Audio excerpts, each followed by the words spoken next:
The X-Zone radio and TV show is largely an opinion talk show. All opinions, comments, or statements of fact expressed by Rob McConnell's guests are strictly their own and are not to be construed as those of the X-Zone radio and TV show or in any manner endorsed by Rob McConnell, Relmar McConnell Media Company, Talkstar Radio Network, its affiliated stations, or employees.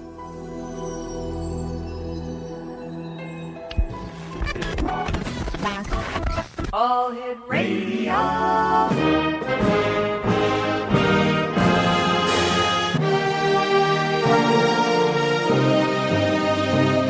Welcome to the X Zone, a place where fact is fiction and fiction is reality. Now, here's your host, Rob McConnell.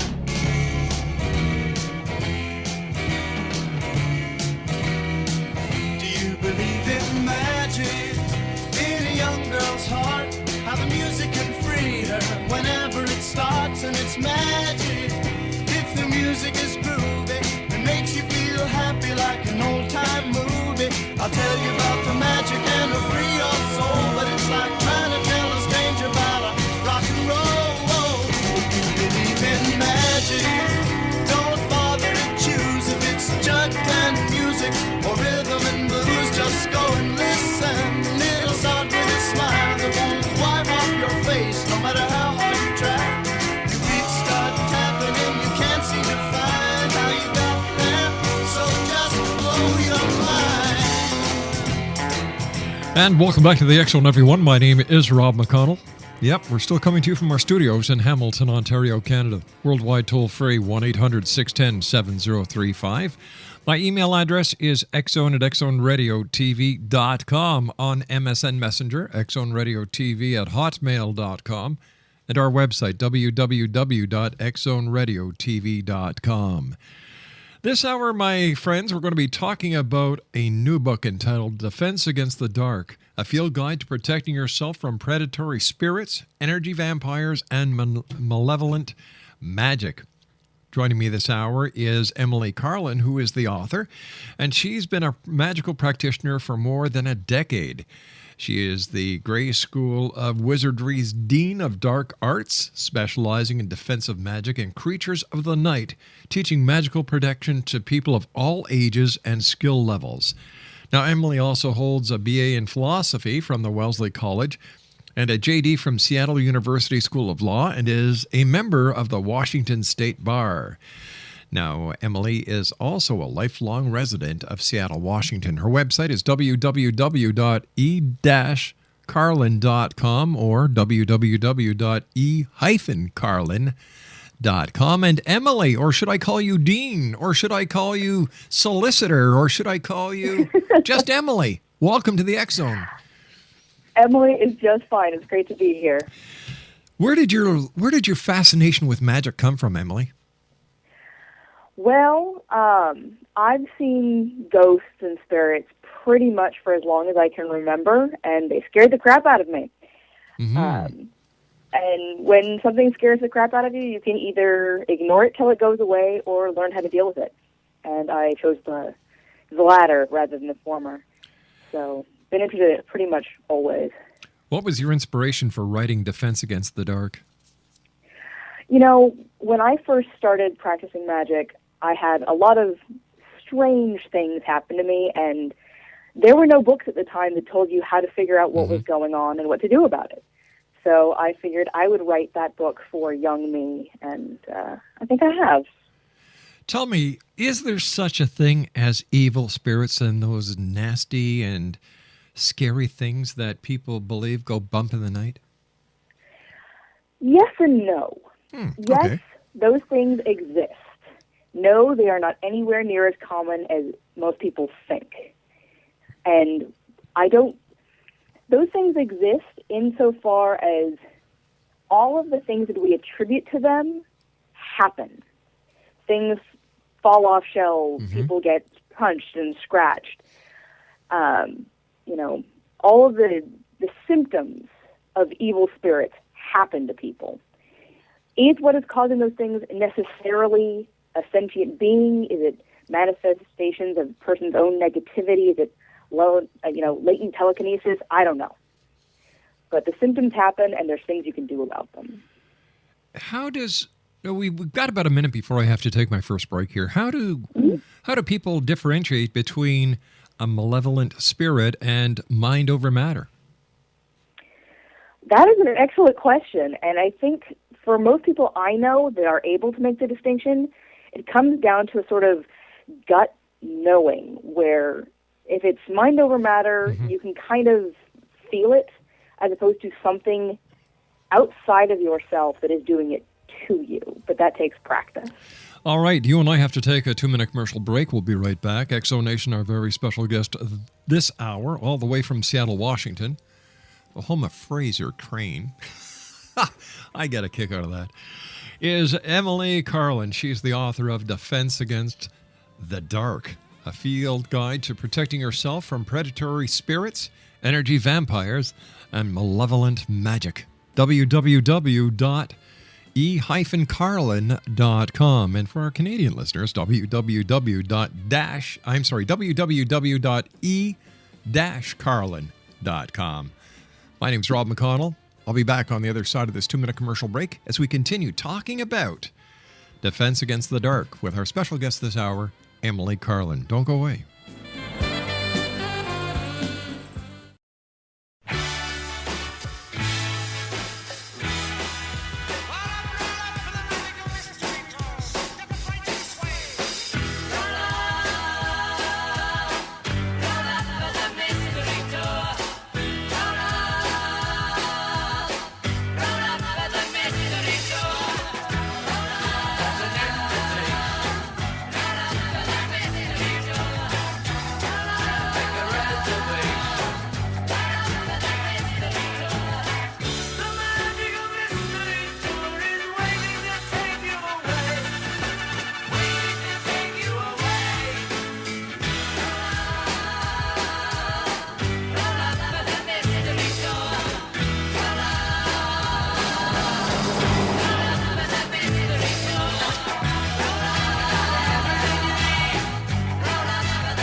Welcome back, everyone. Emily Carlin is our special guest. We're talking about Emily's new book. It's entitled Defense Against the Dark.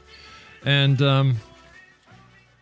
you're a lawyer. You're the dean of wizards, I believe, wizardry. Dark arts, yes. Now tell me, how do the other members of the judicial system deal with you, since you're a wizard? And during the commercial break, we found that you're also into witchcraft. It must be a little scary for them. Your Honor, I object. Poof. And then somebody turns into a frog. but in all seriousness, do you find that your association with the paranormal works against you sometimes in the court system? Well, I'm actually a very new attorney, and I'm not actually a litigator. Oh, I see. All right. So I haven't run into that particular issue, but it's not something that I talk about at work. Okay. So, well, we won't tell anybody. I try to avoid that. If it comes up, I will always answer a direct question, but I don't choose to bring it up all that often. So I can take it you don't dress in black, you don't wear a pointed hat, and you don't carry a broom with you? Well, not to work. Oh, okay. Only on my spare time. Okay, I better be good on this interview, or else I'm going to suffer like I did with that lady that we accidentally played Ding Dong, the Witch is Dead. Yeah. When did you first start practicing magic, and what was the very first thing you did?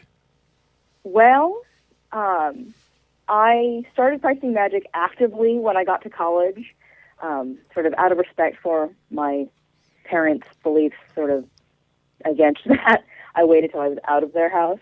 When I got to college, I went to a Samhain ritual, which is our Halloween. Yes. And that was the first time I had ever participated in a magical ritual, and it sort of changed everything. So, where does the power of the magic come from? Does it come from within, or is it pulled in from the universe, and then the body and the spell is used as a catalyst of the power? Yes, both. A certain amount. The juice comes from outside for the most part, unless you're doing it wrong. But the control and the focus that makes it work comes from you. So it's definitely both. What's the difference between white magic and dark magic? You're asking the right person. Very, very little. Really? Very, very little. You see, to me, I would think that white magic is good magic. Black magic is bad magic. Well, as a dark magic practitioner, no, it is not. The difference is in your intent and where the power comes from. You know, people use the term black magic to mean, you know, evil intent. That isn't really accurate. Everybody uses those words in totally different ways, and when I say something is dark magic or dark art, it generally means that it's about, like in the Grey School, dark arts is a combination of sorcery, creatures of the night, and defensive magic. And it's really more about going to the places that are a little bit scarier and being able to deal with it. It's not about doing bad things. It's actually about stopping bad things from happening most of the time. So why is it that black magic has gotten such a bum rap? Because it sounds all spooky. Oh. And so people that want to be all spooky say that they do black magic because it's all crazy. And it's not. Most of the people that practice quote-unquote black magic are Christians that are rebelling against the church and are not actually pagan or witches, because you can't do that if you're a witch. You can't. The devil doesn't exist in our belief system, so you can't call upon him or his servants because they don't exist. You know, there are bad things out there that you could call on that do exist. Such as? There are people that are very stupid that would try to conjure up a demon, and then it would probably hurt them very badly because they think it's all cool and spooky and is something that will make them seem all mysterious, and it generally ends very badly for them. As a member of the Wizards Association, for lack of better words, as well as being a witch, and by the way, you sound like a very nice witch. Well, thank you. I try. Well, you're succeeding. You've got me scared. Yes, indeedy. Ouija boards, do they really open up a porthole? Do people really invite danger when they use a Ouija board, or once again, is this just a misrepresentation and the exaggeration of facts? Well, that is actually one of those very few places where the superstition meets reality. Things like Ouija boards can, in fact, open portals. If you know what you're doing, you can open it in a particular way that only lets good things in, and then you can close it when you're done.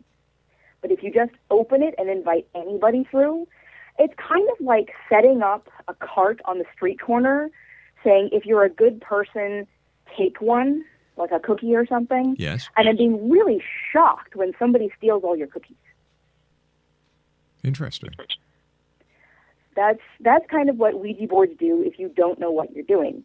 They used to be called just talking boards back in the turn of the 20th century. It was very, very popular with the spiritualism movement. And they worked very, very well. But if you're just casually playing with them, asking anything to give you a message, don't be surprised if something hangs out that you didn't want. So I guess the word to the wise would be leave well enough alone. If you don't have someone to help you figure out how to do it right, yeah, that's probably true.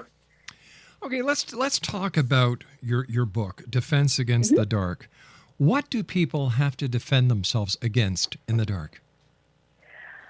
Well, for most people, it's negative energy. It's the person driving next to you that's had a really bad day and just spilled his coffee. It's the coworker who's just had the printer jam on them for the 37th time that day. It's your own stress. Because negative energy, however you choose to look at it, makes your life more difficult. Anyone who has had a really bad day at work, come home, and then yelled at a relative, knows that they didn't want to yell at this other person. It wasn't that other person's fault, but they had all this negative energy, and it had to go somewhere. So for most people, that's what they have to work with. They have to learn how to shield themselves against negative energy coming from the outside. They have to learn how to ground out negative energy coming from the inside. Because when you've got negative energy, it attracts more negative energy. One of the base principles of magic is the principle of like attracts like. Good things attract good things, bad things attract bad things. If you are surrounded and steeped in negative energy, negative entities will come to check you out. Then you have a much bigger problem. That's why you need defense against the dark. What kind of entities?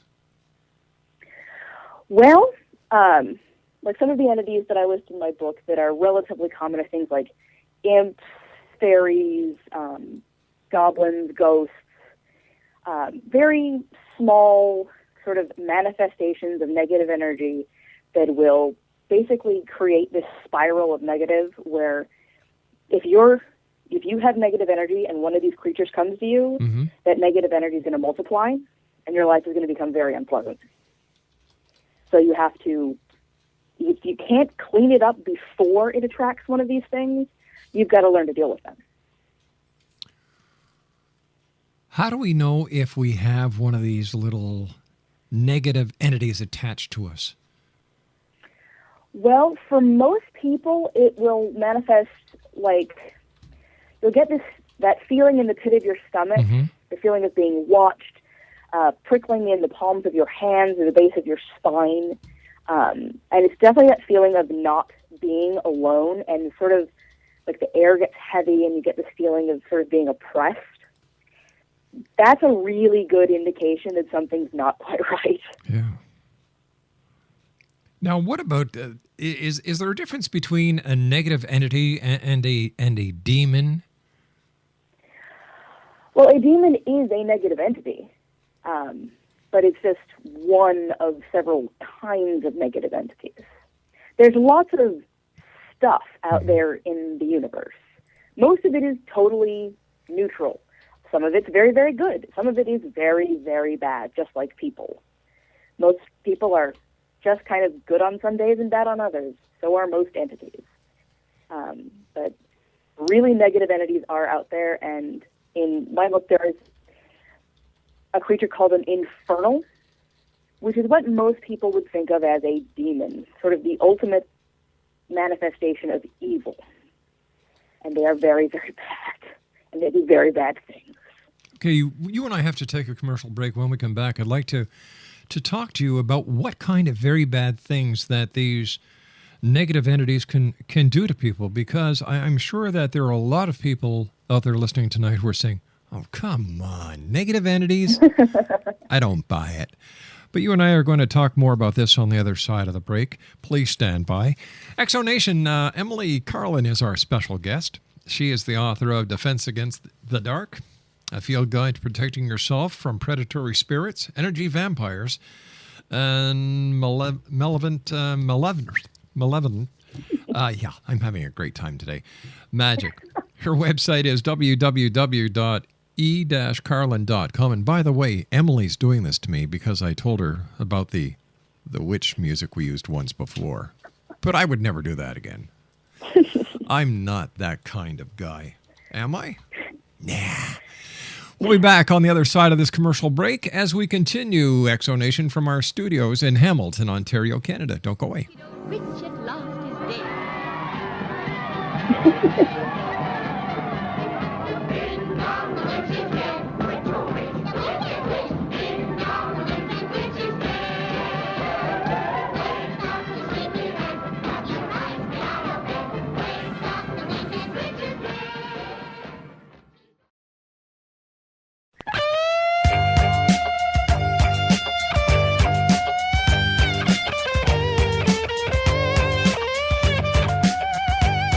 You're listening to the X Zone Radio Show, live and around the world on the Talkstar Radio Network, X Zone Broadcast Network, UK High Definition Radio, Euro High Definition Radio, and Star Cable. Our toll-free telephone number worldwide is 1-800-610-7035. Our email address, xzone@xzoneradiotv.com. On MSN Messenger, xzoneradiotv@hotmail.com, and our website, www.xzoneradiotv.com.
Exonation, Emily Carlin is my special guest. She's the author of Defense Against the Dark. Her website is www.e-carlin.com, www.e-carlin.com. Emily, where do these negative entities come from? Fascinating question. There are many, many theories about that. Do I know which one is correct? No. Some common theories, there's the Jungian idea where it's all a manifestation of kind of human negativity that coalesces into kind of big floating balls of sentient negativity. Some are believed to come from alternate dimensions. Lots of religions think they're, spawn of Satan kind of thing. Yeah. Really depends on who you are and what you believe. What do you believe?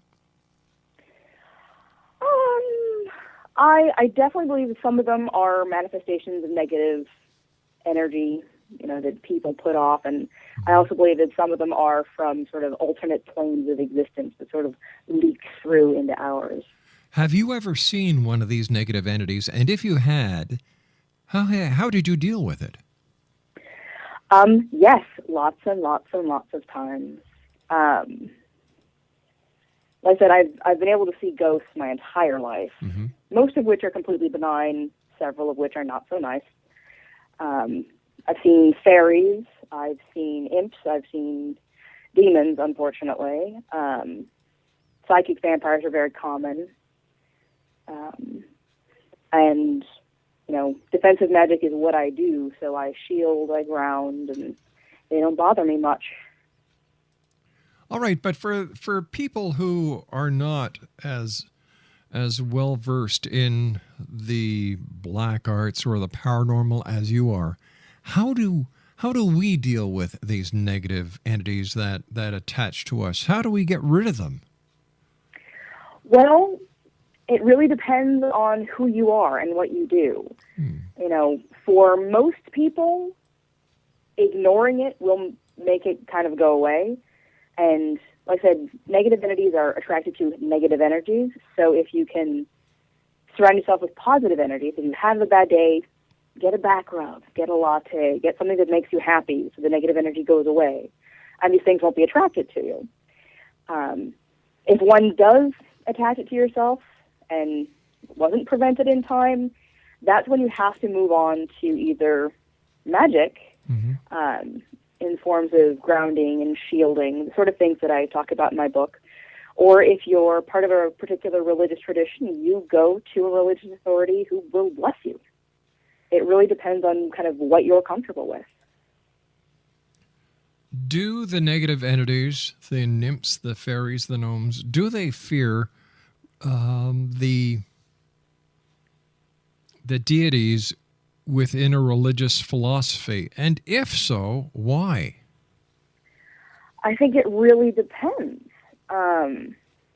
There's definitely a lot of lore about fairies and things being repelled by crosses and things like that. So that lore comes from a time when pretty much everybody was Christian, and the priests were the ones that started these bits of lore. So whether they're true or not, it's hard to say. In my experience, it's not so much the deity as it is the power of belief.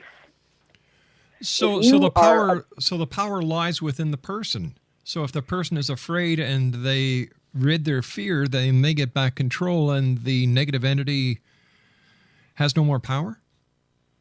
Most of the time. For the kind of things people are actually likely to encounter, yes. For some of the really scary, big, nasty stuff, no. Those require more oomph than the average belief. But in probably 99% of the case, if you are a person of faith and you truly believe your deity will protect you, that will usually work. What has been the most or the scariest situation that you've come across when it comes to negative entities? I love this question. I've gotten this one several times. I had an encounter with an infernal, which is basically the biggest, baddest, scariest thing you're ever going to come across. Describe it. Well, think hellspawn, and you won't be far off. Big, black, roiling mass of negativity that could drain energy, try to oppress a friend of mine. Her personality began to shift. Her physical features began to shift. Her eye color began to shift over a course of several weeks. And it had to be bound and banished before she was able to sort of return to normal. Now, is this what we would call a demonic possession or a spiritual possession? Probably, yeah. It's as close as I've ever seen, at least. Wow. I've never seen anything on the lines of, like, The Exorcist. Yeah. But I've seen someone oppressed by a negative entity and begin to change. So, yeah. How did you get rid of this negative entity? How did you chain and shackle it and yank it out of your friend? Well, there's a type of magic called binding and a type of magic called banishing. And in binding, you basically, there was a group of us. There was about 5 or 6 of us, and we all pooled our energy together. We called on every friendly spirit and deity we could think of, and kind of got them to help us to sort of wrap this entity in cords and stick it in a box and lock it, essentially, magically speaking. It actually took us several weeks to get ready for it, and we found herbs that are particularly have an affinity with banishing, with binding, stones, oils, that, and a lot of concentration and a lot of belief and a lot of sheer dumb luck, honestly. But we managed to do it, and we were able to lock it away. And then it wasn't until several years later, when we'd all gotten much, much better, that we were actually able to destroy it. How do you destroy a negative entity that is basically energy? You disperse the energy. It's not as easy as it sounds, but when you practice magic, you're basically, all magic is focus and moving energy. Whether you look at it as atomic psychokinesis or tapping into Jungian archetypes to make yourself feel more empowered, doesn't really matter. It's all down to moving energy. And when you've done it for a long enough time, you can grab onto energy and make it move pretty easily. And even something that concentrated can be moved. It's kind of like trying to disperse fog. it takes a lot of great big fans to do it, but it can be done. How is your friend now? Does she have any recollection of what happened during her possession? I haven't spoken to her in a few years, but she was completely unaware of it. She does not recall pretty much a whole month of her life is just a fog. My heavens. Yeah, it's pretty much the scariest thing I've ever heard of. So tell me, why do you think, not only as a dean of wizards, but as a member of a very logical professional profession, why do you think that what you do on your off hours is looked at by the majority of society as the work of the devil, when in fact I've talked to many, many members of the Wiccan community and covens, and what I've learned over these many years doing the show is that what they do is actually very positive. So why the bum rap? For most of it, it's just misinformation. For many, many years, witches were considered to be those that worship the devil. It's a matter of definition. Or is it that you're the competition against established religious philosophies? I think that probably has something to do with it, but I think, obviously there's portrayal in the media and that sort of thing, and don't get me started on ghost shows that bring witches on to open portals. I don't like them. Why do people tell me not to do something which automatically makes me want to do it? Well, the trick is you can do it. You just have to know what you're doing when you do. Okay, let me ask you this. Halloween, does that tick you off? I love Halloween. I think it's the best day of the year. It's the one day where I get to dress up like me and go out and no one looks at me funny. I love it. But I'm that kind of witch. There are plenty of people I know that think it's just horrendous. But I love it. Okay, so I like Christmas too. Well, sure, who doesn't? I love Halloween too. I love Easter. I love Hanukkah. Hey, give me a holiday and I'm a happy kid. Well, we have lots of them. How many statutory holidays are there within the witchcraft Wiccan community? Well, in Wicca, there are 8 standard Sabbats, which are like the big holidays, and then every full and new moon is an Esbat, which is more of a devotional thing. But yeah, 8 big holidays. And pretty much they're seasonal. When you look at the comparison between Wicca or paganism and some of the established religions, you just called them Sabbats, and the seventh day is called the Sabbath in Christianity. And we know for a fact that Christianity took the 25th of December as the birth of Christ. In direct correlation with the 21st of December, which is there's Yule. There's also the 25th was the birth of Mithras, the Persian sun god, who was a newborn son who then saved his people. Yes, so nothing in common there, of course. Oh, of course. No, but if people were just to sit back and realize, and then just to go on a little offshoot here, the comparison between Greek mythology and Christianity. Now, Greek mythology and paganism and witchcraft and Wicca is a lot older than Christianity. Well, I wouldn't say that. Modern witchcraft is based on old mythology that is older than Christianity, right. But modern witchcraft is actually something that was devised in the 50s, early 19th century. Yeah. It started like 1850, but yeah, pretty much the 1950s is when it became what it is today. Right, but what I was trying to do was to say that a lot of the significance around Christian holidays. The holidays, yes, are older. Yeah, they're much older. So, like the Yule log and so on and so forth. Like Easter. Yeah, well, yeah. There's a holiday called Easter or Ostara that is basically Easter, and that's where the bunnies and the eggs come from. Which came first, the bunny or the egg? I'm going to go with Cadbury. Oh, I love that. Curses, are they real or are they imaginary? Yes. and no. Curses, okay.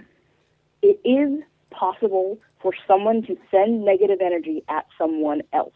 The evil eye. Is it like it is in the movies? No. Oh. Can someone curse themselves because they think they're cursed? Absolutely. Well, once again, you can is psych this yourself into being cursed? So in that case, it would be mind over matter. You're doing it to yourself. Yes. It's that whole, you start thinking about negative energy, and then more negative energy spirals in, and more negative energy, and it gets worse and worse and worse and worse. And because you think you're cursed, you become cursed. And that is absolutely a mind over matter thing. But they're real curses where it's some other person sending something bad at you do exist. They're incredibly rare. All right, They're Stan. incredibly, incredibly rare. And they're very, very stupid. Because anytime you send energy at someone else, positive or negative, it creates a link between you and binds you together. So you don't curse someone unless you want to be bound with them for the length of the curse. Most people don't want that. It's not a good idea. No, it's not. Stand by, Emily. You and I have to take our final break for this hour. Exo Nation, Emily Carlin is our special guest. www.e-carlin.com. That's www.e-carlin.com. She's the author of Defense Against the Dark. And we'll be back on the other side of this short commercial break as we continue from our studios in Hamilton, Ontario, Canada. I'd like to thank the good people at New Age Books for helping us put this interview together. We'll be back. Don't go away. Playing in the morning light. Ho, ho, ho, it's magic, you know.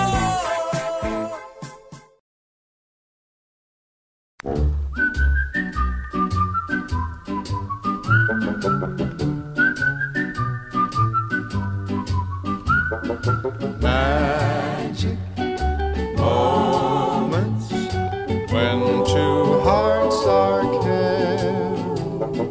Magic moments, memories we've been sharing. I'll never forget the moment we kissed the night of the hayride. The way that we hugged to try to keep warm while taking a sleigh ride. Magic moments, memories we've been sharing. Magic. Exo Nation, Emily Carlin is our special guest. First of all, Emily, I want to thank you so much for joining us. It's been a delight having you with us this hour. We've been talking a lot about, defense against the dark. Now, can anyone practice defense against the dark, or should it be left to people of a certain age? There are, in my book I have the main sections, which is stuff that anyone could do of any age. And I also have a section at the back called, In Case of Emergency, Break Glass. That's the one that should be left to experienced people. But for the most part, even young children can be taught the basics of it. Young kids that have nightmares and have a nightlight. Mm-hmm. It's basically a talisman of light against the dark. It's a nightlight, but it's magic just the same. The same way when your mom comes in and gives you a goodnight kiss, it makes the monster in the closet go away. It's still magic because you believe it. Anyone can learn this stuff. I, as a child, I had to have a light on or I couldn't sleep. Mm-hmm. And then as I grew older, I didn't need the light, but I had to have a radio on because if there was no sound, the quiet would keep me awake. Mm-hmm. Strange, huh? Well, not really. No. At least not from my perspective. I mean, I am an insomniac. I have a huge, 5-minute protection ritual I do every night before I go to sleep, and have done every night before I go to sleep for the last probably 13 years. Now, I can't sleep without it. Now, are children more susceptible to negative entities than adults? Or is it the other way around? I wouldn't say children are more susceptible, but they're more likely to notice them. Is that why is that why children have these imaginary friends that really aren't imaginary, but the children haven't been spoiled by society and browbeaten to say that they don't see them anymore? I believe so, yes. In my experience, children are able to see things a lot more clearly than adults. Over time, they will generally convince themselves they were imagining it and make it go away. Sometimes they don't, and then they become people like me. Well, but I absolutely do believe that children can see more than adults can most of the time. Well, I'll tell you something. I, for one, am very happy that you're there. I'm ecstatic that you wrote the book Defense Against the Dark, because a lot of people are afraid. And you know what you're doing? You're giving them the light that they can have and read and better understand what they're against and how to fight it. Congratulations. Well, thank you. Emily, that was my goal. Emily, quickly tell our listeners how they can get a copy of your book.